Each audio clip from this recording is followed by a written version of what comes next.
अस्सलाम वालेकुम नाजरीन, मैं हूं मोहम्मद अब्दुल हकीम। 7H न्यूज में आपका इस्तकबाल है। 22 जनवरी आज म्युनिसिपैलिटी इलेक्शन की पोलिंग हो रही थी कि कांग्रेस और टीआरएस के लीडर्स पैसे बांटते हुए देखे गए और एक दूसरे पर मारपीट करते हुए भी देखे गए हैं। आइए देखते हैं यह रिपोर्ट।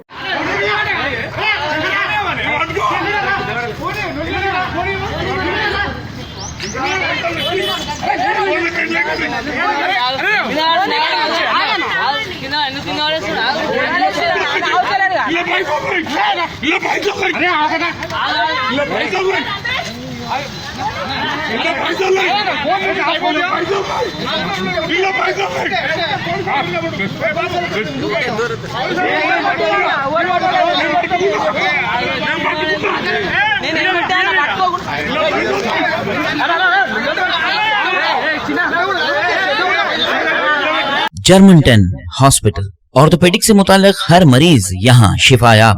बैनुल-अक़वामी शोहरत याफ्ता और इनाम याफ्ता doctor Mir Jawad Zar Khan, senior orthopaedic surgeon, advance operation theatre, ICU, digital x-ray, laboratory, physiotherapy, pharmacy, sharing और प्राइवेट रूम्स, लेडी डॉक्टर्स और डॉक्टर अर्जुमन सुल्ताना गैनकोलॉजिस्ट की खिदमात हासिल। वाजिबी फीस और मुकम्मल सहूलियात से हजारों मुतमईन। एम्बुलेंस से आरास्ता Germanton orthopaedic hospital, pillar number 150, Attapur, Hyderabad. सच्ची खबरें आप तक पहुंचाता है 7H न्यूज।